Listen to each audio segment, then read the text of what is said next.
Welcome to New Possibilities. I speak truth to power without fear. So for this video, I'm going to talk about this situation involving a white homeowner who fired shots at a black boy who came to his house seeking directions to his high school.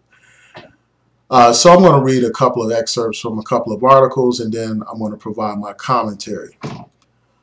So this first excerpt is from the New York Times, and it says this. Brennan Walker, 14, of Rochester Hills, Michigan, woke up around 7:30 a.m. on Thursday too late. He had slept through his alarm and was going to miss the school bus, so he decided to walk to Rochester High School, where he is a freshman. That takes about an hour and a half, but he thought he would at least make it in time for his third period class in world studies, his favorite subject. Brennan did not have a smartphone that morning, so lacking assistance from GPS, he decided to follow the route his bus usually takes. He ended up in a quiet subdivision where the roads looped into each other, and when he noticed he had gone in a circle, he stopped to ask for help. He tried one home and then another. A woman answered the door, he said, and began yelling almost immediately, as if he was trying to break into her house. She didn't give me a chance to speak a lot. I was trying to tell her that I go to Rochester High and I was looking for directions, Brennan said on Friday. A few minutes later, the guy came downstairs and grabbed the gun. Brennan ran. The man followed briefly, walking out of his house and stepping off his porch. According to home security camera footage reviewed by the authorities, he fired a single shot with a 12-gauge shotgun, but Brennan was not hit. The teenager kept running. A few minutes later, he encountered deputies. The woman at the home had called authorities, and he told his story to these authorities. Now, that's the first excerpt. Now I'm going to go to another article that provides a little bit more details about what happened. And in this article, it says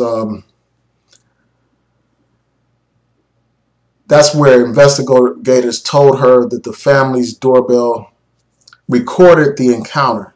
Investigators watched the video with Brennan and his mom. She says the video confirmed their suspicions.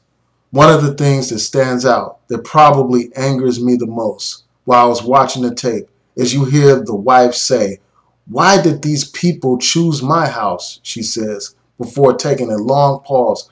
Who are these people? And that set me off. I didn't want to believe it, what it appeared to be like. When I heard that, it was like, but it is what it looks like. And then this story and the other story also mentions the Renisha McBride situation, where a young woman got into a car accident and went to someone's house for assistance and ended up getting shot to death.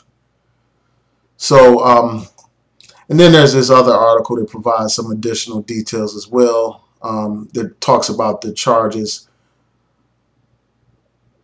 So it says Jeffery Zeigler, he's the homeowner, a retired Detroit firefighter, was arraigned Friday on charges including assault with intent to murder, and he was also charged with felony firearm.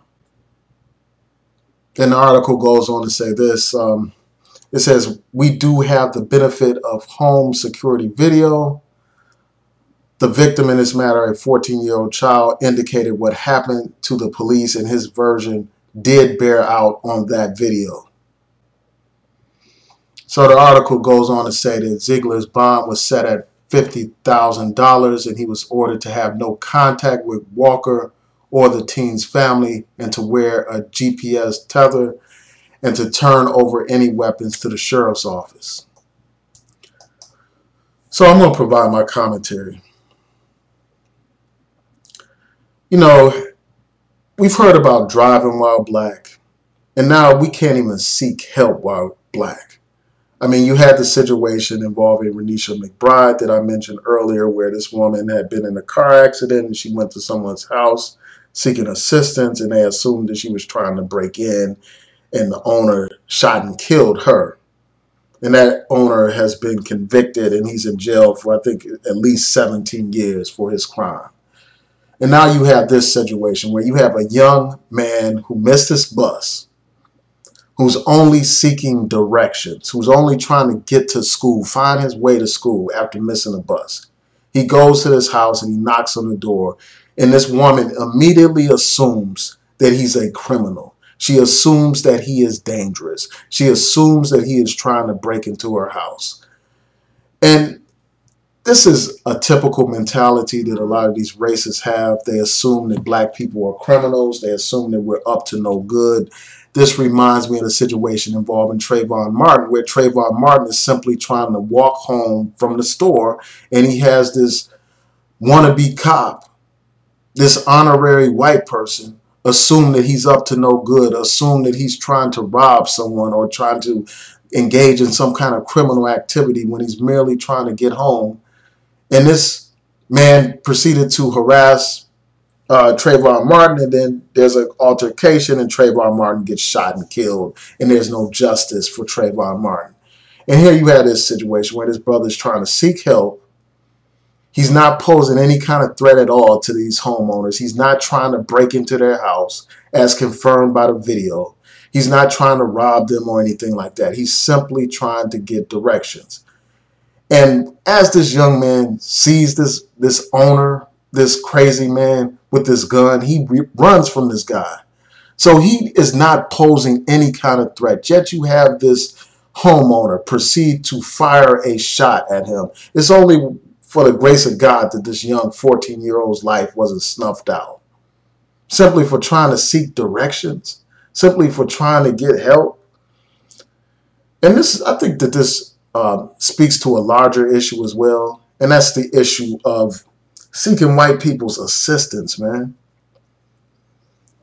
It speaks to that, and it speaks to us not needing to seek out their assistance, man. And I'm not saying that most white people or even all white people had this kind of attitude that this homeowner had and that this other homeowner had in the Renisha McBride case, but I just think that this is a cautionary tale. It's something for us to open our eyes up to this kind of reality, this reality of racism. I mean, even in this time, you know, when we're supposed to be in a so-called post-racial society after the election of President Obama, we see every day that we are reminded this is nowhere near a post-racial society. We see with the election of a bigot and Donald Trump that we are nowhere near a post-racial society. And again, this is like an alarm bell reminding us of that reality. So, I mean, it's just a damn shame, man. You had this young person who's just trying to get to school. He's not trying to cut school. He's not trying to engage in any kind of criminal activity. He's merely seeking help. And he ends up being a victim of a crime. And, you know, one thing that really stands out about this situation is, you know, this whole respectability politics piece. You know, people often say that if you do the right things, if you behave, if you're a good Negro, then you don't have anything to worry about. And that's something that's emphasized in this story that's in the New York Times. I'll post links to all these articles in the description box so that you can read them for yourself.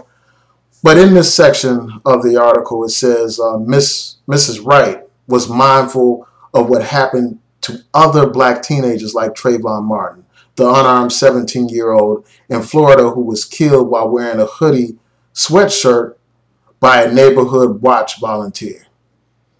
She said that she already had the talk with her son about all of the extra things he might have to do to keep himself safe. Don't wear hoodies. Be open and approachable. Take your hands out of your pockets. She added that in the security footage she has seen, her son appeared to be doing everything right on Thursday morning. And this is a reminder that respectability politics are no guarantee for our safety. I mean, despite following all this advice that his mother gave him about being responsible and not wearing a hoodie and being open and approachable and keeping his hands out of his pockets and all this stuff, despite all of that, despite the fact that he did everything right, he ended up being a victim of a crime. He ended up having this homeowner fire shots at him. And this is a reminder that you can't behave your way out of oppression. You can't behave your way out of the racist attitudes that people have towards black people.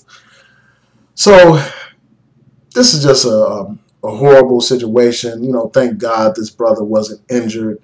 You know, but for the grace of God, this brother could have been killed.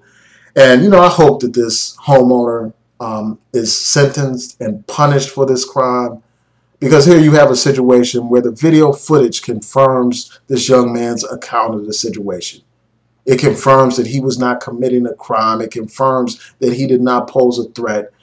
And it confirms that this owner assaulted this young brother with intent to murder him.